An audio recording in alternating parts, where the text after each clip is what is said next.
ಸುಪ್ರಭಾತ್ ಸಹಿತ ಧ್ಯಾನದ ಕಾರ್ಯಕ್ರಮದಲ್ಲಿರುವ ಪೂಜ್ಯ ಅಪಣಾಚಾರ್ಯರಿಗೂ, ಪೂಜ್ಯ ಸದಾನಂದ ಶಾಸ್ತ್ರಿಗಳಿಗೂ, ಪೂಜ್ಯ ಗುರಾಚಾರ್ಯರಿಗೂ ಮತ್ತು ಜಯಲಕ್ಷ್ಮಿಯವರಿಗೂ ವಂದಿಸುತ್ತಾ, ಸಮಸ್ತ ಆಧ್ಯಾತ್ಮ ಹರಿದಾಸ ಬಂಧುಗಳೇ, 4 ದಿನಗಳಿಂದ ನಾವು ಈ ಸಂತೀಕಲ್ ವೆಂಕಟದಾಸರ ಜೀವನದ ಚರಿತ್ರಾಂಶ ಭಾಗಗಳನ್ನು ಚಿಂತನೆ ಮಾಡ್ತಾ ಇದ್ದೀವಿ. ಇವತ್ತು ಸಹಿತ ಆ ಚಿಂತನಾ ಭಾಗವನ್ನು ಮುಂದುವರಿಸೋಣ. ಸಮಸ್ತ ದೇವತೆಗಳಿಗೂ, ಸಮಸ್ತ ಗುರುಗಳಿಗೂ, ಸಮಸ್ತ ದಾಸರಿಗೆ ವಂದಿಸುತ್ತಾ ಇವತ್ತಿನ ಚರಿತ್ರಾಂಶ ಭಾಗವನ್ನು ಪ್ರಾರಂಭ ಮಾಡೋಣ. ಶ್ರೀ ಗುರುಭ್ಯೋ ನಮಃ. ಹರಿ ಓಂ. ಜಡಚೇತನರಲ್ಲಿ ಪರಮಾತ್ಮ ಇರುವನೆಂದು ಭಾವಿಸುತ್ತಾ, ನೀನು ಕುಣಿಸಿದಂತೆ ನಾನು ಕುಣಿವೆನಯ್ಯ ಎಂಬ ವಿಶ್ವಾಸ ಮಾರ್ಗದಲ್ಲಿ ಸರ್ವೇಶನಲ್ಲಿ ಸಮರ್ಪಣಾ ಭಾವದಿಂದ ಜೀವಿಸುತ್ತಿರುವ ಶ್ರೀ ವೆಂಕಟದಾಸರು ಕಂತಿಗೆಲ್ಲೂರಿನ ತಮ್ಮ ತಾತ ಅವರ ಮನೆಯಲ್ಲಿ ಇರ್ತಾರೆ. ಅವರ ಮನೆ ಒಂದು ಆಧ್ಯಾತ್ಮಿಕ ಸಾಧಕರ ಸ್ಥಾನವಾಗಿತ್ತು. ಯಾರೇ ಹರಿದಾಸ ಬಂಧುಗಳು ಬಂದರೆ ಕನಿಷ್ಠ 1-2 ಜನ ಇದ್ದು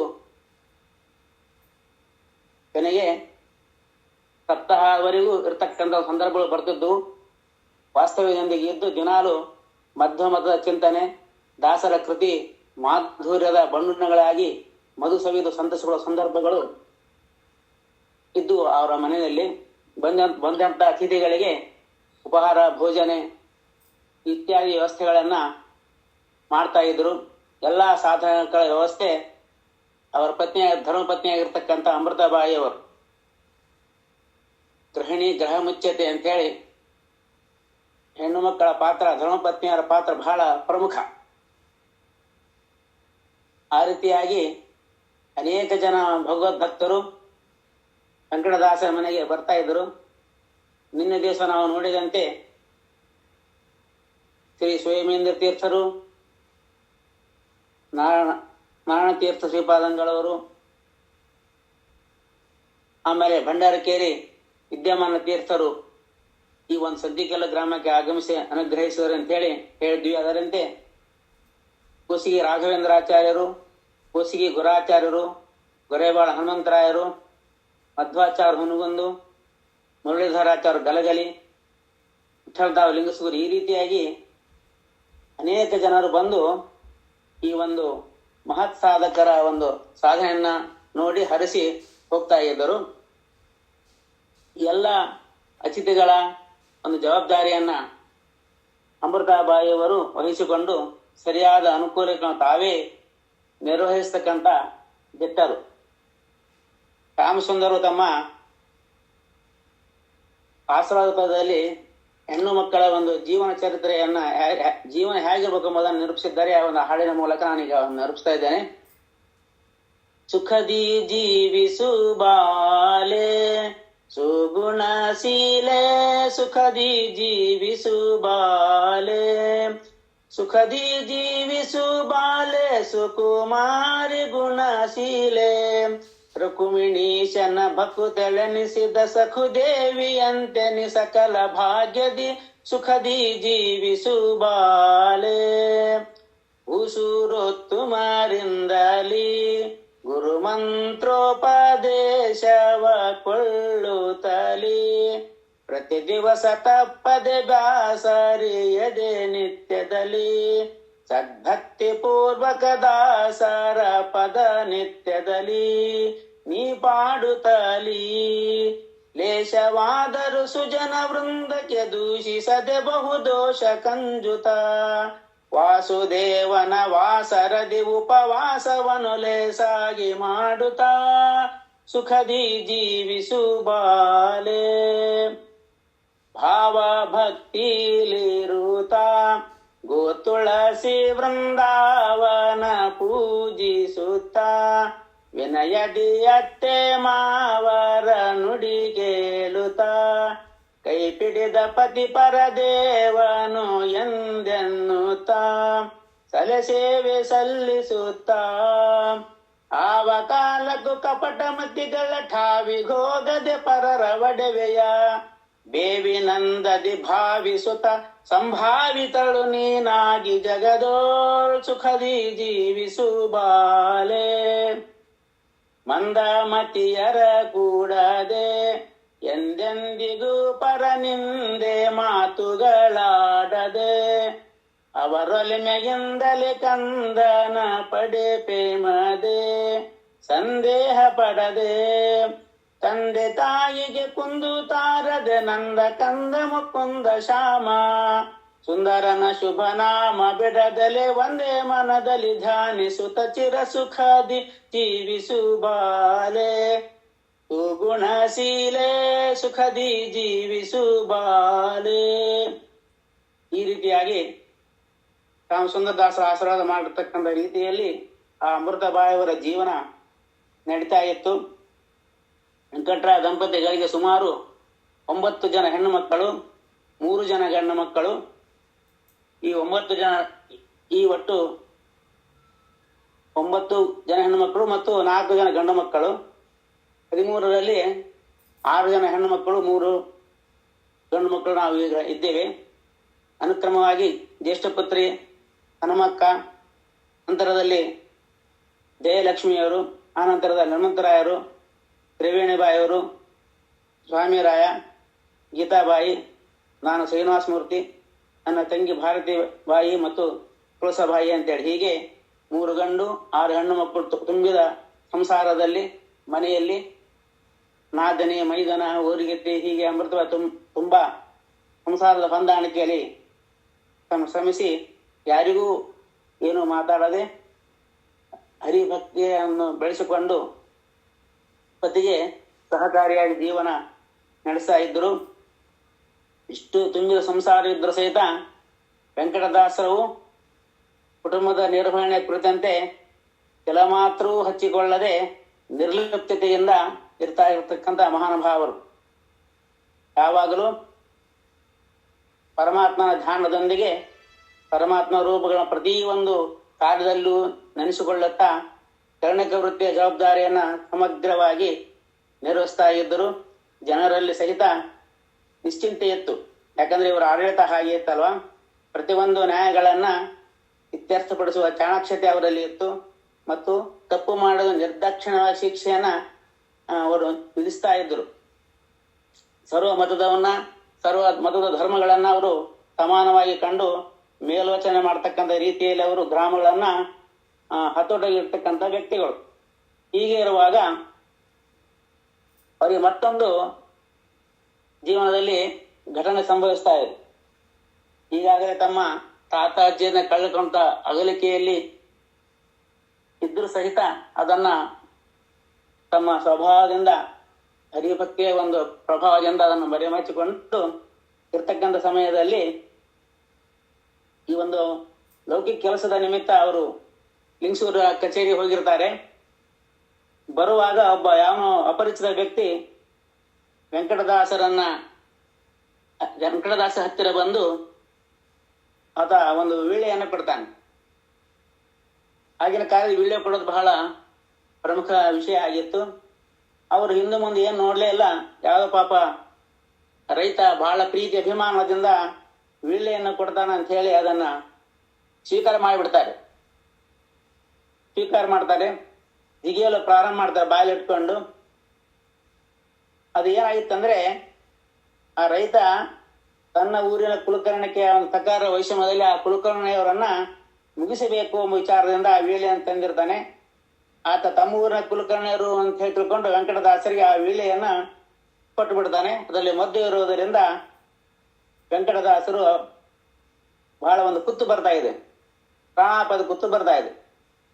ಅವರು ಕೆಲ ನಿಮಿಷ ಸೇವಿಸಿದ ಮೇಲೆ ಕೆಲ ನಿಮಿಷ ಕುಳಿತುಕೊಂಡು ಪಶ್ಚಿಮಾಭಿಮಾಗಿ ಹೊರಡುತ್ತಾ ದಾರಿಯಲ್ಲಿ ಸಿಕ್ಕ ದಾರಿಯನ್ನ ತುಳಿಯುತ್ತಾ ಕೊನೆಗೆ ಅಲ್ಲಿ ಒಂದು ಕೆರೆ ಇರ್ತಾ, ಕೆರೆಯ ನೀರಿನಲ್ಲಿ ದಾಟುತ್ತಾ ದಾರಿಯಲ್ಲಿ ಅನೇಕ ಜನ ನಮಸ್ಕಾರ ಮಾಡ್ತಾರೆ. ಅವ್ರು ಗುರುತಿ ನಮಸ್ಕಾರ ಅವ್ರು ಹೇಳಿದ್ರು ತಾವು ಹೇಳ್ತಾರೆ.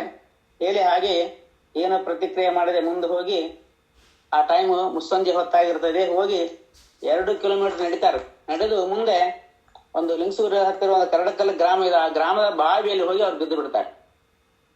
ನೋಡಿ ಎಂಥ ವಿಚಿತ್ರ ಅಲ್ವಾ.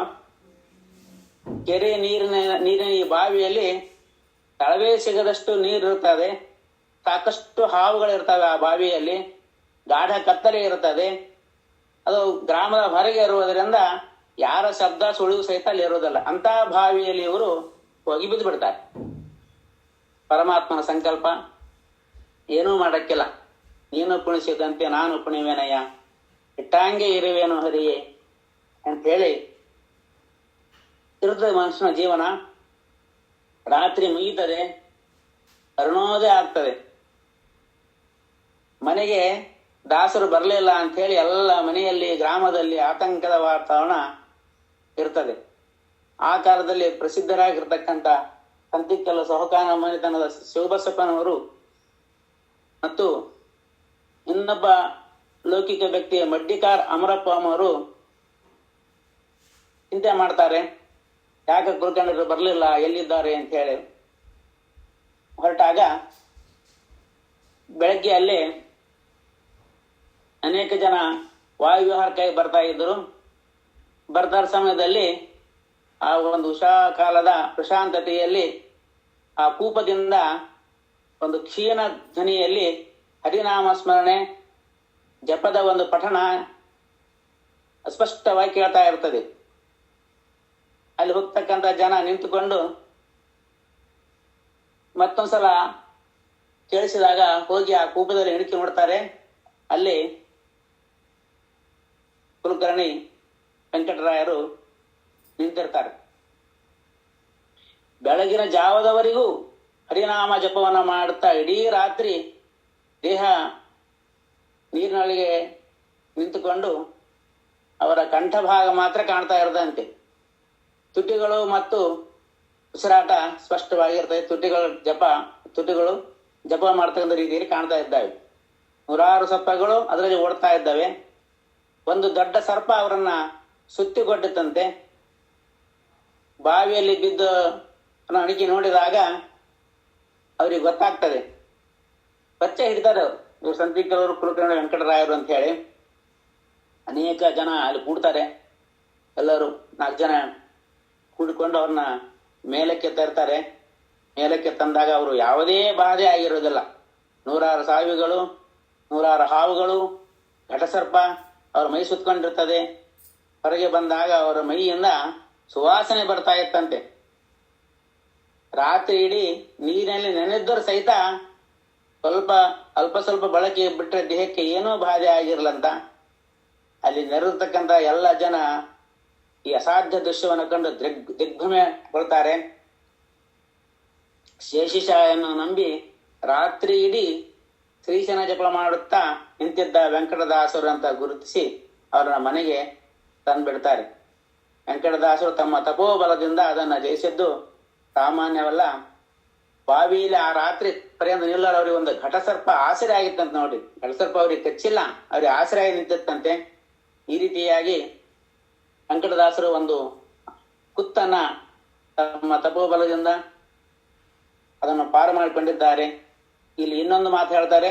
ಅವರ ಮಾವಂದರಾಗಿರ್ತಕ್ಕಂಥ ಗೋರಮಟ್ಟ ರಾಘವೇಂದ್ರರಾಯರು ಅಪಮೃತ್ಯು ಬರ್ತಾ ಇತ್ತು. ಆ ಅಪಮೃತ್ಯು ತಾವು ಸ್ವೀಕಾರ ಮಾಡಿ ಅವರಿಗೆ ಆಯುಷ್ಯವನ್ನ ನೀಡತಕ್ಕಂಥ ಒಂದು ಸಂದರ್ಭ ಅಂತ ಕೆಲವು ಜನ ಈ ವಿಷಯವಾಗಿ ಹೇಳ್ತಾರೆ. ಈ ರೀತಿಯಾಗಿ ವೆಂಕಟದಾಸರು ತಮ್ಮ ಸಾಧನೆಯಿಂದ ಅನೇಕ ಜನರನ್ನ ಒಂದು ಸನ್ಮಾರ್ಗಕ್ಕೆ ಹಚ್ತಾರೆ. ಗ್ರಾಮದಲ್ಲಿ, ಹೊರಗೂರಿನಲ್ಲಿ ಅವರ ಬಗ್ಗೆ ಅಭಿಮಾನ ಸಾಕಷ್ಟು ಬೆಳೀತಾ ಇದೆ. ಆನಂತರದಲ್ಲಿ ಪ್ರತಿ ವರ್ಷ ಸಂತಿಕಲ್ಲೂರಿನಲ್ಲಿ ಕಾರ್ತಿಕೋತ್ಸವವನ್ನು ಬಹಳ ವಿಜೃಂಭಣೆಯಿಂದ ಮಾಡ್ತಾ ಇದ್ರು. ಕಾರ್ತಿಕ ಶುದ್ಧ ಪ್ರತಿಪದೆಯಿಂದ ಅಮಾವಾಸ್ಯವಾರಿ ನಿರಂತರವಾಗಿರ್ತಕ್ಕಂಥ ಭಜನೆ. ಅವರ ಸೋದರ ಬಾಂಧವರಾಗಿರ್ತಕ್ಕಂಥ ಸ್ವಾಮಿರಾಯರು, ಗುರುರಾಯರು ಸುಮಾರು ದಾಸರ ಪದಗಳನ್ನ ಮೇಲುಧ್ವನಿಯನ್ನು ಹಾಡ್ತಾ ಇದ್ದರಂತೆ. ಅವರ ದಾಸರ ಪದದಲ್ಲಿ ಸಹಿತ ತಾರತಮ್ಯವನ್ನು ಮಾಡ್ತಾ ಇದ್ದರಂತೆ. ಗಣಪತಿ ಹಾಡು ಪ್ರಾರಂಭ ಮಾಡಿದ ಪುರಂದರದಾಸರಿಂದ ಪ್ರಾಣೇಶದಾಸವರಿಗೆ ಗಣಪತಿ ಪದಗಳನ್ನ ಹಾಡಬೇಕು. ನಂತರದಲ್ಲಿ ವಿಜಯದಾಸರು, ಗೋಪಾಲದಾಸರು, ಜಗನ್ನಾಥರು, ಪ್ರಾಣದಾಸರು, ಆನಂತರದಲ್ಲಿ ಪಾರ್ವತಿ ದೇವಿ ಹೋಗ್ಬೇಕಂತೆ. ಅಷ್ಟು ಒಂದು ಹಾಡುಗಳ ಸಂಗ್ರಹ ಅವರಲ್ಲಿತ್ತು. ಗಟ್ಟಿಯಾಗಿ ಪದಗಳನ್ನ ಅರ್ಥಗಳಿಗೆ ಒತ್ತು ಕೊಟ್ಟು ಹಾಡ್ತಾ ಇದ್ರಂತೆ. ಆ ಪ್ರಭಾವ ನಮ್ಮ ವೆಂಕಟದಾಸರಿಗಿತ್ತು. ಅವರು ಸಹಿತ ದೀರ್ಘವಾಗಿ 9-11 ನುಡಿಗಳ ಪದಗಳನ್ನ ಬಹಳ ಕಂಠಸ್ಥರಾಗಿ ಹಾಡ್ತಾ ಇದ್ರು. ಅಲ್ಲಿ ಏನಾಗ್ತದೆ ಅಂದ್ರೆ, ಅಂತ್ಯಕೆಲ್ಲರ ಪ್ರಾಣದೇವರ ಒಂದು ಕವಚಗಳನ್ನ ಅನೇಕ ಜನರು, ಪುರೋಹಿತರು, ಮಂತಂದವರು, ಕರ್ಣಿಕ ಮಂತ್ರದ 2 ಕರ್ಣಿಕ ಮಂಥನಗಳು ಮತ್ತು ದೇಶರ ಮಂಥನಗಳು ಆಭರಣಗಳನ್ನು ಮಾಡಿಸ್ಕೊಟ್ಟಿರ್ತಾರೆ, ಕವಚಗಳನ್ನು. ಅವು ಯಾವುದೋ ಒಂದು ಕಾಲಕ್ಕೆ ಮನೆಯಲ್ಲಿ ಕಳವಾಗಿ ಹೋಗ್ಬಿಡ್ತಾವೆ. ಕಳವಾಗಿ ಹೋದಾಗ ವೆಂಕಟದಾಸರಿಗೆ ಚಿಂತೆ ಆಯ್ತು. ಏನಪ್ಪಾ ಇದು, ಹಿರಿಯರು ಮಾಡಿಸ್ಕೊಂತ ಎಲ್ಲ ಆಭರಣಗಳು ಕಳವಾಗ್ಬಿಟ್ಟು ಮುಂದೆ ಏನು, ಯಾವ ರೀತಿ ಅಂತ ಚಿಂತೆ. ಮೊದಲ ಮನೆಯಲ್ಲಿ ಬಡತನ ಚಿಂತೆ ಇರುವಾಗ ಅವ್ರು ತಮ್ಮ ಗ್ರಾಮದ ಜೈಸರ ಮಂತ್ರಿ ಪ್ರಹ್ಲಾದ ಜೋಶಿ ಅವರನ್ನು ಹೋಗಿ ಕೇಳ್ತಾರಂತೆ, ಪೂಜ್ಯರೇ ಈಗ ಆಗ್ಬಿಟ್ಟದ, ಮನೆ ಕಳವಾಗ್ಬಿಟ್ಟದ, ಅದರಲ್ಲಿ ನಮ್ಮ ಪ್ರಾಣದೇವರ ಹಿರಿಯರು ಮಾಸ್ಟರ್ ಕೊಟ್ಟಿರ್ತಕ್ಕಂಥ ಎಲ್ಲ ಆಭರಣಗಳು ಕಳವಾಗ್ಬಿಟ್ಟು ಏನ್ ಮಾಡೋದು? ಅವರು ಬಹಳ ಜ್ಯೋತಿಷ್ಯಗಾರರು, ಬಹಳ ಪ್ರಸಿದ್ಧ ಜ್ಯೋತಿಷ್ಯಗಾರರು. ಅವರೆಲ್ಲ ಲೆಕ್ಕಾಚಾರ ಮಾಡಿ, ವೆಂಕಟರಾಯರೇ ಚಿಂತೆ ಮಾಡಬೇಡ್ರಿ, ಮುಂದೊಂದು ದಿನ ಅವು ಯಾವ ರೀತಿಯಲ್ಲಿ ಕಳವಾಗಿ ಇದ್ದು ಅದೇ ರೀತಿಯಲ್ಲಿ ಬಂದು ಪುನಃ ನಿಮಗೆ ಅವು ದೊರೆತವೆ, ನೀವು ಯಾವ ಚಿಂತೆ ಮಾಡಬೇಡ್ರಿ ಅಂತ ಹೇಳಿ ಅಭಯವನ್ನು ಕೊಡ್ತಾರೆ. ಒಂದು ಸುಮಾರು 10-15 ವರ್ಷದ ನಂತರ ಪುನಃ ಆಭರಣಗಳು ಸಿಕ್ಕಿದ್ದಾವೆ ಅಂತ ಹೇಳಿ ನಮ್ಮ ವೆಂಕಟದಾಸ ಮತ್ತೆ ಅವುಗಳನ್ನ ಒಂದು ಪ್ರಾಣದೇವರ ವಿಷಯ ಬಂದಾಗ ಹೇಳ್ತಾ ಇದ್ರು. ಯಾವ ರೀತಿ ಅವರು ಡಬ್ಬಿಯಲ್ಲಿ ಹೋಗಿದ್ರು ಅದೇ ಡಬ್ಬಿಯನ್ನು ತಂದು ಪುನಃ ಆ ಗ್ರಾಮದ ಗುಡಿಯಲ್ಲಿ ಪ್ರಾಣದೇವರ ಗುಡಿ ಇಟ್ಟಿದ್ರಂತೆ. ಗಂಧಾಕ್ಷಸಿತ ಹಾಗಿದ್ದು ಅಂತೆ. ಪುನಃ ದೊಡ್ಡದಾಗ ಅವರ ಖುಷಿ ಬಹಳ ಇಮ್ಮಡಿ ಆಗಿತ್ತು. ಈ ರೀತಿಯಾಗಿ ಪ್ರಾಣದೇವರ ಕಾರ್ತಿಕೋತ್ಸವನ ಬಹು ವಿಜೃಂಭಣೆಯಿಂದ ಮಾಡ್ತಾ ಇದ್ರು. ಇವತ್ತು ಸಹಿತ ಆ ಪರಂಪರೆಯನ್ನ ಕನಕ ಮಂತಂದವರು ವಿಜೃಂಭಣೆ ಮಾಡ್ತಾ ಇದ್ದಾರೆ ಮತ್ತು ರಥೋತ್ಸವವನ್ನ ಮಾಡ್ತಾ ಇದ್ದಾರೆ. ಮತ್ತು ಈಗ ಸಂಪೂರ್ಣವಾಗಿ ಆ ಬೆಳ್ಳಿಯ ಕವಚ ಪ್ರಾಣದೇವರಿಗೆ ಅರ್ಪಣೆ ಆಗಿದೆ. ಈ ರೀತಿಯಾಗಿ ವೆಂಕಟದಾಸರು ಹರಿವಾಯು ಗುರುಗಳಲ್ಲಿ ನಿರಂತರವಾಗಿ ಸೇವೆಯನ್ನು ಮಾಡ್ತಾ ಇದ್ದಾರೆ. ಅನೇಕ ಹರಿಭಕ್ತರನ್ನ ಈ ಒಂದು ಕಾರ್ತಿಕೋತ್ಸವ ಸಂದರ್ಭದಲ್ಲಿ ಅವರು ಕರೆಸಿ ಪಾಠ ಪ್ರವಚನಗಳನ್ನ ಮಾಡ್ತಾ ಇದ್ರು. ಆ ನಂತರದಲ್ಲಿ ನಮ್ಮ ಮನೆತನದಲ್ಲಿ ಒಂದು ಉದಯರಾಗದ ಪದ್ಧತಿ ಇತ್ತು. ಸುಮಾರು ಪದಗಳನ್ನ ಅವರು ಹಾಡ್ತಾ ಇದ್ರು. ಬೆಳಗ್ಗೆ ಏಳಯ್ಯ ಹರಿಯ ಬೇಗ ಹಿಡಿದುಕೊಂಡು ಐಕೂರಾಚಾರ್ಯವರೆಗೆ ಹರಿದಾಸರು ರಚಿಸ್ತಕ್ಕಂಥ ಎಲ್ಲಾ ಉದಯರಾಗಗಳನ್ನ ನಮ್ಗೆ ಬರೆಸಿದ್ದಾರೆ. ಅವರ ಪುಸ್ತಕ ರೂಪದಲ್ಲಿ ನಾವು ಪ್ರಿಂಟ್ ಮಾಡಿದ್ದೇವೆ. ಆ ಉದಯರಾಗವಂತ ಪ್ರಾರಂಭ ಆಗಿರ್ತಕ್ಕಂಥ ಕಾರ್ಯಕ್ರಮ ಸಾಯಂಕಾಲ ತೊಟ್ಟಿಲೋತ್ಸವ ಹರಿವಾಣ ಸೇವದವರೆಗೆ ಆ ಕಾರ್ತಿಕೋತ್ಸವ ನಡೀತಾ ಇತ್ತು ಅಂತ ಹೇಳ್ತಾರೆ. ಈ ಕಾರ್ತಿಕೋತ್ಸವ ಸಂದರ್ಭದಲ್ಲಿ ಅವರು ನೆನೆಸಿಕೊಂಡಿರ್ತಕ್ಕಂಥ ಇನ್ನೊಂದು ದೃಶ್ಯ ಏನಂದ್ರೆ, ಗುರು ಜಗನ್ನಾಥ ದಾಸರು ಮತ್ತು ವರದೇಶಿ ವಿಠ್ಠಲರನ್ನ ಪ್ರತಿ ವರ್ಷ ಮಾತಾ ಹೇಳ್ತಾ ಇದ್ರು. ಪ್ರಾಣದೇವರ ಮುಂಭಾಗದಲ್ಲಿ ಭಜನೆಯ ಬಾಲಿಕೋತ್ಸವ ಆದ ನಂತರ ತೊಟ್ಟಿಲಲ್ಲಿ ಪ್ರಾಣದೇವರ ಉತ್ಸವ ಮೂರ್ತಿಯನ್ನು ಕೂಡಿಸಿಕೊಂಡು ಸುತ್ತಲೂ ಪ್ರದರ್ಶನ ಹಾಕ್ತಾ ಹರಿವಾಣ ಸೇವೆ ಮಾಡ್ತಾ ಇದ್ರಂತೆ. ಅವಾಗ ಗುರು ಜಗನ್ನಾಥ ದಾಸರು ಸಹಿತ ಆಗಮಿಸ್ತಾ ಇದ್ರಂತೆ. ವರದೇಶ ದಾಸರು ಜೋರಾಗಿ ಪದಗಳನ್ನ ಒಳ್ಳೆಯ ಒಂದು ರೂಪಿನಿಂದ ಹಾಡುವಾಗ ಗುರು ಜಗನ್ನಾಥ ಟಣ್ಣಂತ ಹಾಡ್ತಾ ಇದ್ರಂತೆ. ಆ ಭಕ್ತಿಯ ಉದ್ರೇಕಗೊಂಡು ಹಾಡ್ತಾ ಇದ್ರು. ಈ ದೃಶ್ಯವನ್ನು ಪ್ರತಿ ವರ್ಷ ಅವ್ರು ಹೇಳ್ತಾ ಇದ್ರು. ಇಂತಹ ಒಂದು ಪವಿತ್ರವಾಗಿರ್ತಕ್ಕಂಥ ಜಾಗದಲ್ಲಿ ಇವತ್ತು ನಾವು ಹರಿವಾಣ ಸೇವನೆ ಮಾಡ್ತಾ ಇದ್ದೇವೆ ಅಂತೇಳಿ ಆ ಪರಂಪರೆ ಇವತ್ತಿನ ಬೆಟ್ಟಗೊಂಡರು. ಹೀಗಾಗಿ ಕಾರ್ತಿಕ ಮಾಡ್ತಾ ಇದ್ದಾರೆ. ನಂತರದಲ್ಲಿ ವರೇಂದ್ರರ ಒಂದು ಆರಾಧನೆ ಪ್ರತಿ ವರ್ಷ ತಪ್ಪದೇ ಅವರು ಹೋಗ್ತಾ ಇದ್ರು. ಮೊದಲು ಈ ಬಹಳ ಸಂಕ್ಷಿಪ್ತವಾಗಿ ಅದು ಆರಾಧನೆ ನಡೀತಾ ಇತ್ತಂತೆ. ನಮ್ಮ ಮನೆತನಕ್ಕೆ ಅವರು ಮತ್ತೆ ಒಂದು ವಿವಾಹ ಸಂಬಂಧ ಬೆಳೆಸಿರೋದ್ರಿಂದ ಈ ಮನೆತನದವರು ಅವಾಗ ಕುದುರೆಯ ಮೇಲೆ ಸಾಹಿತ್ಯವನ್ನ ತಗೊಂಡು ಹೋಗಿ ಆರಾಧನೆಯನ್ನ ಮಾಡ್ತಾ ಇದ್ರಂತೆ. ನಂತರದಲ್ಲಿ ಎತ್ತಿನ ಗಾಡಿಗಳು ಬಂದುವಂತೆ. ನಂತರದಲ್ಲಿ ಈಗ ಬಹಳ ವಿಜೃಂಭಣೆಯಿಂದ ಆ ಒಂದು ವರೇಂದ್ರ ಆರಾಧನೆ 3 ದಿವಸ ನಡೀತಾ ಇದೆ. ಆಮೇಲೆ ವರದೇಶಿ ವಿಠ್ಠಲರು ಅಲ್ಲಿ ಪಾಲಕಿ ಉತ್ಸವ ಪ್ರಾರಂಭ ಮಾಡಿದರು ಮತ್ತು ದಶಮಿ ದಿನೋತ್ಸವ ಪ್ರಾರಂಭ ಮಾಡಿದ್ರು. ರಥೋತ್ಸವನ್ನ ಪ್ರಾರಂಭ ಮಾಡಿದ್ರು. ಈಗ ಬಹು ವಿಜೃಂಭಣೆಯಿಂದ ಅಲ್ಲಿ ನಡೀತಾ ಇದೆ. ಆರಾಧನೆ ಬಂತಂದ್ರೆ ಇವರ ಅಂತಃಶಕ್ತಿ ಚಿಗುರ್ತಾ ಇತ್ತು. ಬೆಳಗ್ಗೆನೆ ಬೇಗ ಎದ್ದು ಎಲ್ಲ ಅನೇಕ ಪೂಜೆ ಮುಗಿಸ್ಕೊಂಡು 8 ಗಂಟೆ ಊರು ಬಿಟ್ಬಿಟ್ಟಿದ್ರು. ಹೋಗಿ 3 ದಿವಸ ಅಲ್ಲಿಯೇ ಇದ್ದು ಗುರುಗಳ ಆರಾಧನೆಯನ್ನ ಕಾರ್ಯಪದ್ಧತಿಯಲ್ಲಿ ಟೊಂಕ ಕಟ್ಟಿ ಕ್ರಮಿಸುವ ಒಂದು ಕಾರ್ಯಪಡಿ ಅಲ್ಲಿತ್ತು. ಎಲ್ಲರೂ ಜೊತೆಗೂಡಿ ಈ ಕಾರ್ಯಗಳನ್ನ ಅವರು ಮಾಡ್ತಾ ಇದ್ರು. ಈ ಸಮಯದಲ್ಲಿ ಗೋನೊಟ್ಲ ರಾಘವಣ್ಣರು ಮತ್ತು ಕಟ್ಟೆ ಹನುಮಂತಾಚಾರ್ಯರು, ಗೊರೆಬಾಳ ಹನುಮಂತರಾಯರು ಅನೇಕ ಜನರು ನಿಂತುಕೊಂಡು ಒಳ್ಳೆಯ ಒಂದು ಶ್ರದ್ಧೆ ಭಕ್ತಿಗಳಿಂದ ಆ ಉತ್ಸವನ್ನ ಮಾಡ್ತಾ ಇದ್ರು. ಆ ನಂತರದಲ್ಲಿ ಭಜನೆಯನ್ನ ಸಹಿತ ಬಹಳ ದೀರ್ಘವಾಗಿ ಮಾಡ್ತಾ ಇದ್ರಂತೆ. ಗುರುಗಳು ರಥೋತ್ಸವ ಕುಳಿತಾಗ ಅವ್ರು ಹಾಡ್ತಕ್ಕಂಥ ಹಾಡುಗಳು ರೀತಿಗಳೇ ಬೇರೆ, ಈಗ ನಾವು ಹಾಡ್ತಕ್ಕಂಥ ರೀತಿಗಳೇ ಬೇರೆ. ಇದನ್ನು ಅವರು ಕಟುವಾಗಿ ಟೀಕಿಸ್ತಾ ಇದ್ರು. ಹಾಗೆ ಬಹಳ ಮನ ನೊಂತಾ ಇದ್ರು. ರಥೋತ್ಸವದಲ್ಲಿ ಕುಳಿತ ಮೇಲೆ ಹಾಡ್ತಕ್ಕಂಥ ಪದಗಳನ್ನು ಲೀಸ್ಟ್ ಅನ್ನೇ ಅವ್ರು ನಮಗೆ ಕೊಟ್ಟಿದ್ದಾರೆ. ಆ ಲೀಸ್ಟ್ಗಳ ಪ್ರಕಾರ ನಾವು ಹಾಡುಗಳನ್ನು ಬರ್ಕೊಂಡು ಅವೇ ಹಾಡುಗಳನ್ನ ನಾವು ಹಾಡ್ತಾ ಇದ್ವಿ ಅವಾಗ ಅವರ ನಂತರದಲ್ಲಿ. ಈಗ ನಮ್ಮೂರಲ್ಲಿ ಗ್ರಾಮದಲ್ಲಿ ಸಹಿತ ನಾವು ಪ್ರಾಣದೇವರ ಒಂದು ರಥೋತ್ಸವ ಸಮುದ್ರ ಆ ಪದಗಳನ್ನ ಹಾಡ್ತಾ ಇದ್ದೇವೆ. ಈಗ ದೇವರ ರಥದಲ್ಲಿ ಮಂಡಿತನಾದಾಗ ಏನ್ ಹೇಳ್ತೀವಿ, ದಾರಿ ಯಾವುದಯ್ಯ ವೈಕುಂಠಕ್ಕೆ ಹಾರಿ ತೋರಿಸಯ್ಯ, ಏನವಲ್ಲೇ ಹರಿ ನಿನ್ನ ಸ್ತುತಿಸಿ ಕೇಳುವುದು. ಇಂಥ ಹಾಡುಗಳನ್ನ ಹಾಡಿದ್ರೆ ಬಹಳ ಕೋಪ ಬರ್ತಾ ಇತ್ತು. ದೇವರ ರಥೋತ್ಸವ ಕುರಿತ ಯಾವ ಹಾಡುಗಳನ್ನ ಹಾಡಬೇಕು, ಪ್ರತಿಯೊಬ್ಬ ಊಟಕ್ಕೆ ಕೂತ ಯಾವ ಹಾಡು ಹಾಡಬೇಕು, ಅವರು ಒಂದು ಪದ್ಧತಿ, ಒಂದು ಕ್ರಮ, ಅದರಲ್ಲಿ ತಾರತಮ್ಯ ಇದೆ ಅಂತ ಹೇಳ್ತಾ ಇದ್ರು ಅವ್ರು. ಈಗ ನಾವು ರಥೋತ್ಸವ ಕೂತಾಗ ಏನೇನೋ ಹಾಡುಗಳನ್ನ ಹಾಡ್ತೀವಿ, ಊಟಕ್ಕೆ ಕೂತಾಗ ಏನೇನೋ ಹಾಡ್ತೀವಿ. ಅವ್ರು ಊಟಕ್ಕೆ ಕೂತ ಯಾವ ಹಾಡುಗಳು ಸಹಿತ ಅವರು ಲಿಸ್ಟ್ ಮಾಡಿ ಕೊಟ್ಟಾರ. ಅದ್ರ ಬಗ್ಗೆ ನಾವು ಬರ್ಕೊಂಡು ಅವ್ರಿಗೆ ತೋರಿಸಿ ಅವ್ರ ಮುಂದೆ ಹಾಡಿ ತೋರಿಸಿ. ಈ ರೀತಿಯಾಗಿ ಪದ್ಧತಿಯನ್ನು ಅವರು ಅನುಚೂನವಾಗಿ ತಾವಿರುವವರೆಗೆ, ತಮ್ಮ ಶಕ್ತಿ ಇರುವವರೆಗೂ ಆ ಹಾಡುಗಳನ್ನ ಹಾಡ್ತಾ ಇದ್ರು. ಬೇರೆ ಹಾಡನ್ನ ಹಾಡಕ್ಕೆ ಅವಕಾಶ ಪಡ್ತಾ ಇದ್ದೆ ಅಲ್ಲ. ಭೋಗೇಂದ್ರಾಯರು ಮತ್ತೆ ಗೊರಬೇಳ ಹನುಮಂತರಾಯರು, ಸಂತಿಕೆಲ್ಲರು ಸ್ವಾಮಿರಾಯರು, ಅವ್ರ ಸೋದರ ಮಾಯಂದರು ಬಹಳ ನೆನೆಸ್ತಾ ಇದ್ರು. ಅವ್ರು ಎಂತೆಂತ ಹಾಡನ್ನ ಹಾಡ್ತಾ ಇದ್ದಾರೆ ಅಂತೇಳಿ ಆ ರೀತಿ ತಾವು ಹಾಡಿ ದಣಿದು ಗುರುಗಳ ಒಂದು ಇದಕ್ಕೆ ಭಾಜನರಾಗ್ತಾ ಇದ್ರು. ನಂತರದಲ್ಲಿ ಅವರು ಇವರು ವರದಿ ಸುತ್ತ ಮಾಡತಕ್ಕಂಥ ಸ್ವಪ್ನ ಬೃಂದಾವನವನ್ನ ಅಲ್ಲಿ ಸಪ್ತಮಿ ದಿನದಲ್ಲಿ ರಥೋತ್ಸವಕ್ಕಿಂತ ಮುಂಚೆ ಪೂರ್ವದಲ್ಲಿ ಅಭಿನವ ಪ್ರಾಣೇಶ ವಿಠ್ಠಲ ಕಾಲದಲ್ಲಿ ಅದನ್ನು ಪ್ರಾರಂಭ ಮಾಡಿದ್ದಾರೆ. ಇವತ್ತಿಗೂ ಆ ಪದ್ಧತಿಯ ಅರ್ಚಕ ಮಂತ್ರಣದವರು ಉಳಿಸಿಕೊಂಡು ಬಂದಿದ್ದಾರೆ. ಆ ಒಂದು ಸೇವೆಯಲ್ಲಿ ನಾವು ಇವತ್ತು ವರದಿ ವಿಠ್ಠಲ ವಂಶಸ್ಥರು ಎಲ್ಲರೂ ಕೂಡಿ ಆ ಒಂದು ಸೇವೆಯನ್ನ ಮಾಡ್ತಾ ಇದ್ದೇವೆ. ಸ್ವಪ್ನ ವೃಂದಾವನ ಆಖ್ಯಾನ, ಆ ಸ್ವಪ್ನ ವೃಂದಾವನಕ್ಕೆ ಅನೇಕ ಗೂಢಾರ್ಥಗಳನ್ನು ಅವರು ನಮಗೆ ಬಿಚ್ಚಿ ಹೇಳಿದ್ದಾರೆ. ಅವೆಲ್ಲ ಅನುಸಂಧಾನ ಪೂರ್ವಕವಾಗಿ ನಾವು ಇವತ್ತ ಸ್ವಪ್ನ ವೃಂದಾವನಾಖ್ಯಾನವನ್ನು ವರೇಂದ್ರ ಗುರುಗಳ ಸನ್ನಿಧಿಯಲ್ಲಿ ಧಾಟಿಗನುಸಾರವಾಗಿ, ತಾಳಕ್ಕನುಸಾರವಾಗಿ ಎಲ್ಲರಿಗೂ ತಿಳಿಯುವಂತೆ ಬಿಡಿಯಾಗಿ ಉಚ್ಚರಿಸುತ್ತಾ ಹೇಳ್ತಕ್ಕಂಥ ಪದ್ಧತಿಯನ್ನ ಅವರು ನಮಗೆ ಹೇಳಿದ್ದಾರೆ. ಅದೇ ಪ್ರಕಾರ ಇವತ್ತಿಗೂ ಆ ಪದ್ಧತಿ ಅಲ್ಲಿ ನಡೀತಾ ಇದೆ ಅಂತ ಹೇಳುತ್ತಾ, ಅನಂತರದಲ್ಲಿ ರಥೋತ್ಸವ ಆದ ಮೇಲೆ ಅಷ್ಟಾವಧಾನ ಸೇವೆ ನಡೀತಾ ಇದ್ದು, ತುಳಾದಿ ಸೇವಾ ನಮ್ಮ ತಂದೆಯವರೇ ಹೇಳ್ತಾ ಇದ್ರು, ವೆಂಕಟದಾಸೇ ಹೇಳ್ತಾ ಇದ್ರು. ಅವರು ಸುಳಾದಿಯಲ್ಲಿ ಶ್ರೀಪಾದರ ಸುಳಾದಿಯನ್ನ ಬಹಳ ಆಯ್ಕೆ ಮಾಡ್ಕೊಂಡಿದ್ರು. ಆ ವಿಷಯವನ್ನ ಕೊನೆಯವರೆಗೂ ಕೇಳಿದ್ವಿ ಅವರಿಗೆ. ಯಾಕಪ್ಪಾಜಿ ನೀವು ಎಲ್ಲಿ ಸುಳಾ ಸೇವಾ ಅಂದ್ರೆ ಶ್ರೀಪಾದರಾಜ ಗುರುವೇ ದೊಡ್ಡ ಭಕ್ತಿಯಿಂದ ನಿಮ್ಮ ಈ ಹಾಡ್ತಿರಲ್ಲ ಯಾಕಂತ ಕೇಳಿದಾಗ ಅವರು ಅಷ್ಟೇ ಇರ್ತದೆ ಅಂತ ಹೇಳ್ಬಿಟ್ಟಿದ್ರು. ಯಾವ ಕಾರಣ ಹೇಳ್ತಾ ಇದ್ರು, ಯಾಕೆ ಹಾಡಿದ್ರು ಗೊತ್ತಿಲ್ಲ. ಆಮೇಲೆ ಊಹಾಭಾಗ ಸೇವಾ ಸಹಿತ ಅವ್ರು ಹೇಳ್ತಾ ಇದ್ರು. ವೆಂಕಟದಾಸ ಬಿಟ್ಟು ಬೇರೆಯವರು ಅಲ್ಲಿ ಅವಕಾಶವನ್ನ ಕೊಟ್ಟಿಲ್ಲ. ಯಾಕೆ ಬಿಡ್ತಾರೆ ಗೊತ್ತಿಲ್ಲ. ಇವರನ್ನೇ ಅವರು ಎಲ್ಲಾ ಭಕ್ತಾದಿಗಳು ಅವರು ಎಬ್ಬಿಸ್ತಾ ಇದ್ರು.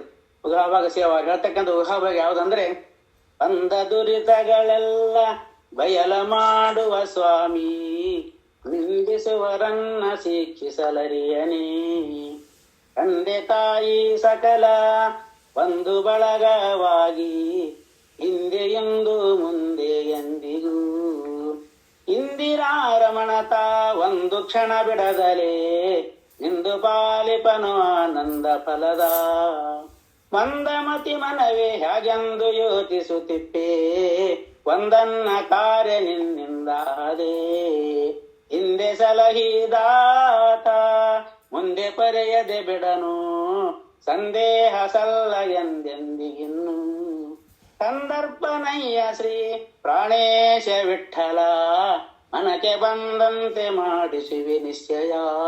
ಈ ರೀತಿಯಾಗಿ ಪ್ರಾಣೇಶದಾಸರು ಮಾಡಿರ್ತಕ್ಕಂಥ ಒಂದು ಉಗಾಭಾಗವನ್ನು ಹಾಡುವುದರ ಮೂಲಕ ಉಗಾಭಾಗ ಸೇವೆಯನ್ನು ಅವರು ಅಲ್ಲಿ ನಿರ್ವಹಿಸ್ತಾ ಇದ್ದರು. ಈ ರೀತಿಯಾಗಿ ಜೀವಿತಾವಧಿಯಲ್ಲಿ ಒಂದು ವರ್ಷವೂ ಬಿಡದೆ ನಿರಂತರವಾಗಿ ವರದೇಂದ್ರರ ಆರಾಧನೆಯನ್ನ ನಿಷ್ಠೆಯಿಂದ ಶ್ರದ್ಧೆಯಿಂದ ನಡೆಸಿಕೊಂಡು ಬಂದಿದ್ದು ಈ ಇತಿಹಾಸ. ಅದಕ್ಕಿಂತ ಪೂರ್ವದಲ್ಲಿ ಆಷಾಢ ಶುದ್ಧ ಪ್ರತಿಪದೆಯಿಂದ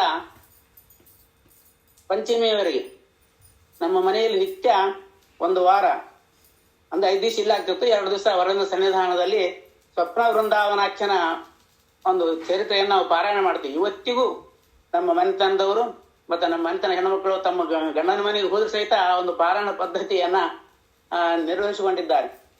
ವೆಂಕಟದಾಸರು ಪಾರಾಯಣ ವಿಷಯದಲ್ಲಿ ಬಹಳ ಬದ್ಧತೆಯನ್ನ ಕೊಟ್ಟಿದ್ರು ಅವರು. ನಮ್ಮ ಮಂತ್ರಿಯಿಂದೆಲ್ಲ ಇವತ್ತು ಅವ್ರು ಹಾಕಿರ್ತಕ್ಕಂಥ ಪದ್ಧತಿಯನ್ನ ಮಾಡ್ತಾ ಇದ್ವಿ. ಚೈತ್ರ ಮಾಸದಲ್ಲಿ 9 ದಿವಸ ಅಭಿನವ ಜನಾರ್ದನ ವಿಠ್ಠಲ ಮಾಡ್ತಕ್ಕಂಥ ರಾಮ ಭಜನೆ ಹಾಡ್ತಾ ಇದ್ದೀವಿ. ನಂತರದಲ್ಲಿ ಪೂಜ್ಯ ಅಪಣಾಚಾರ್ಯರು ಗುರುಜಗನ್ನಾಥ ಕೃತಿಗಳ ಹೊರತಂದ ಮೇಲೆ ಗುರುಜಗನ್ನಾಥ ದಾಸರ ರಾಮ ಭಜನೆಯನ್ನು 9 ದಿವಸಗಳ ಕಾಲ ಪ್ರತಿ ದಿವಸ ಪ್ರಾಣದೇವರ ದರ್ಶನ ತೆಗೆದುಕೊಂಡು ಬಂದ ನಂತರ ಸಂಜೆಯಲ್ಲಿ ಆ ಪಾರಾಯಣ ಮಾಡ್ತಾ ಇದ್ದೇವೆ. ಆ ನಂತರದಲ್ಲಿ ವೈಶಾಖ ಮಾಸದಲ್ಲಿ ಪ್ರಹ್ಲಾದ ಚರಿತ್ರೆಯ ಪಾರಾಯಣ, ವರದೇಶಿ ವಿಠ್ಠಲ ಮಾಡ್ತಕ್ಕಂಥ ಪ್ರಹ್ಲಾದ ಚರಿತ್ರೆಯ ಪಾರಾಯಣ, ಗುರುಜಗನ್ನಾಥ ದಾಸರ ರಚಿತಕ್ಕಂಥ ಕೋಲುಪದ ಪಾರಾಯಣ.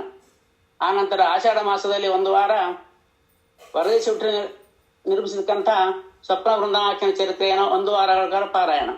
ಆ ನಂತರದಲ್ಲಿ ಭಾದ್ರಪದ ಪಾಡ್ಯದಿಂದ ಹುಣ್ಣಿಮೆಯವರೆಗೆ ಪ್ರಾಣೇಶದಾಸರು ರಚಿತಕ್ಕಂಥ ಸುಮಾರು 15 ಕೀರ್ತನೆಗಳ ಪಾರಾಯಣ. ಈ ಮಧ್ಯದಲ್ಲಿ ಶ್ರೀಮನ್ ಮಹಾಭಾರತ ತಾತ್ಪರ್ಯ ನಿರ್ಣಯದ ಪಾರಾಯಣ ನಡೀತಾ ಇತ್ತು. ಆ ನಂತರದಲ್ಲಿ ಭಾದ್ರಪದ ಮಾಸದಲ್ಲಿ ಗಣಪತಿಯ ಒಂದು ಚತುರ್ಥಿಯ ದಿವಸ ಅಭಿನವ ಪ್ರಾಣ ರಚಿಸಿರ್ತಕ್ಕಂಥ ಗಣೇಶನ ವೃತ್ತಾಂತದ ಒಂದು ಪಾರಾಯಣ ಮತ್ತು ನವರಾತ್ರಿ ಉತ್ಸವದಲ್ಲಿ ವೆಂಕಟೇಶ ಪುರಾಣ ಪಾರಾಯಣ ಮತ್ತು ಅನಂತದಾಸರು ರಚಿರ್ತಕ್ಕಂಥ ಒಂದು ವೆಂಕಟೇಶ ಮಹಾತ್ಮೆಯ ಪಾರಿಜಾತದ ಪಾರಾಯಣ. ಈ ರೀತಿಯಾಗಿ ಒಂದು ನಿಷ್ಠೆಯನ್ನ ನಮಗೆ ಅವರು ಬೋಧಿಸಿದ್ದಾರೆ. ಅದರ ಪ್ರಕಾರ ಇವತ್ತು ನಮ್ಮ ಮನೆತನದ ಎಲ್ಲರೂ ಸಭ್ಯರು ಈ ಒಂದು ಪಾರಾಯಣ ಪದ್ಧತಿಯನ್ನು ಮನೆಯಲ್ಲಿ ನಾವು ರೂಢಿಸಿಕೊಂಡು ಬಂದಿದ್ದೇವೆ ಅಂತ ಹೇಳುತ್ತಾ ಒಂದು ಪದವನ್ನ ಅವರು ಗುಯ್ಗುಡ್ತಕ್ಕಂಥ ಒಂದು ಪದವನ್ನ ಹಾಡಿ ನಾನು ಇವತ್ತಿನ ಈ ಒಂದು ಚರಿತ್ರಾಂಶದ ಚಿಂತನೆಯನ್ನು ಮುಗಿಸ್ತಾ ಇದ್ದೇನೆ.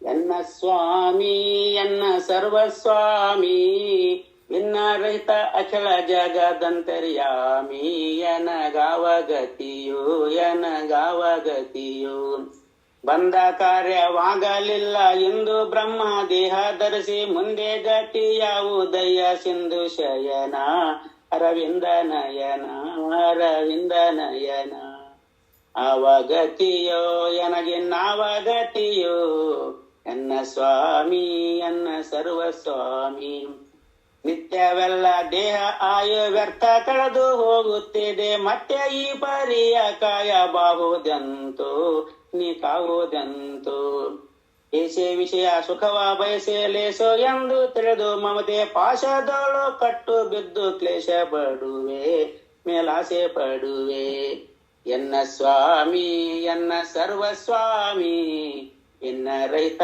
ಅಖಿಲ ಜಗದಂತರ್ಯಾಮಿ ಎನಗಾವಗತಿಯೋ ಎನಗಾವಗತಿಯೋ ಉನ್ಮತ್ತತನದೇ ಸಕಲ ಸನ್ಮಾರ್ಗವ ಜರೆದು ಸತ ಮನ್ಮತ್ತನ ತಂದಿದ್ದೇನು ನಿನ್ನ ಮರೆದು ಭೀತ ಧರ್ಮ ತೊರೆದು ಭೀತ ಧರ್ಮ ತೊರೆದು ವಾಮಾಲೋಚನೆರ ಕಂಡು ನಾನಾ ಮನಸ್ಸು ಕೂಟ ಮಾಡಿ ಕಾಮಿಸುವೆ ಕಲುಷಯಾಗಿ ನೇಮದಿಂದ ಅಲ್ಲಿ ಪ್ರೇಮದಿಂದ ಅಲ್ಲಿ ಪ್ರೇಮದಿಂದ ಎನ್ನ ಸ್ವಾಮಿ ಎನ್ನ ಸರ್ವಸ್ವಾಮಿ ಇನ್ನ ರೈತ ಅಖಿಲ ಜಗದಂತರ್ಯಾಮಿ ಎನಗಾವಗತಿಯೋ ಎನಗಾವಗತಿಯೋ ಮತ್ತೆ ಉದರ ಬಾಧೆಯಿಂದ ಕೃತ್ಯ ದುಷ್ಟ ಮಾಡಿ ಕೊಳತ ಭೃತ್ಯ ನೆನಪಿ ದುರಳರಿಗೆ ಸತ್ಯವಾಗಿ ಪುರುಷಾರ್ಥ ನೀಗಿ ನಿರ್ಯಾವಾರ್ತಿ ಕೇಳಿ ಮನವಾಗಿರಗಿಸುವೆ ಭೋಗಂಗಳಿಗೆ ನರಹರಿ ಕಾಯೋ ನಿನ್ನ ಸ್ಮರಣೆಯಿಂದ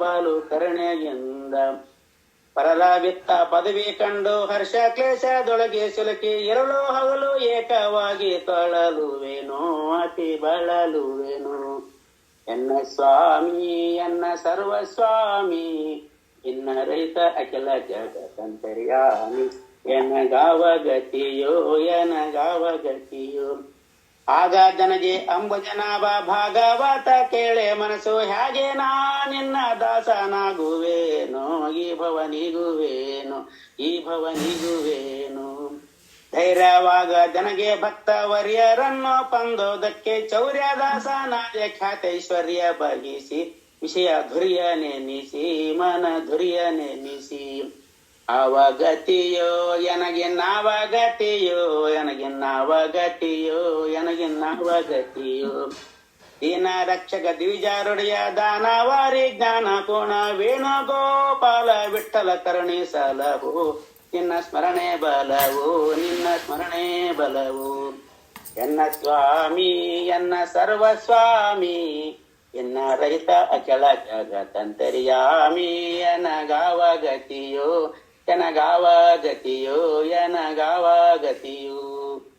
ಈ ರೀತಿಯಾಗಿ ಅವರು ಮನಸ್ಸಿನಲ್ಲಿ ಪದಗಳನ್ನು ಹಾಡ್ತಾ ಇದ್ರು ಅಂತ ಹೇಳುತ್ತಾ ಧೀರೇಂದ್ರ ತೀರ್ಥರ ಉತ್ತರಾಧನೆ ಪರ್ವಕಾಲದಲ್ಲಿ ಎಂದು ಸೇವೆಯನ್ನ ವಹಿಸ್ತಕ್ಕಂಥ ಅಪಣಾಚಾರ್ಯರಿಗೂ ಮೊದಲುಗೊಂಡು ಎಲ್ಲ ಭಕ್ತರಿಗೂ ಧನ್ಯವಾದ ಹೇಳುತ್ತಾ ನಮಸ್ಕಾರ ಹೇಳುತ್ತಾ ಈ ಒಂದು ಚಿಂತನ ಕಾರ್ಯಕ್ರಮ ಮುಗಿಸ್ತಾ ಇದ್ದೇನೆ. ಮಧ್ಯ ಶ್ರೀ ಕೃಷ್ಣಾರ್ಪಣ ವಸ್ತು. ಹರೇ ಶ್ರೀನಿವಾಸ ಗುರು ರಾಘವೇಂದ್ರ.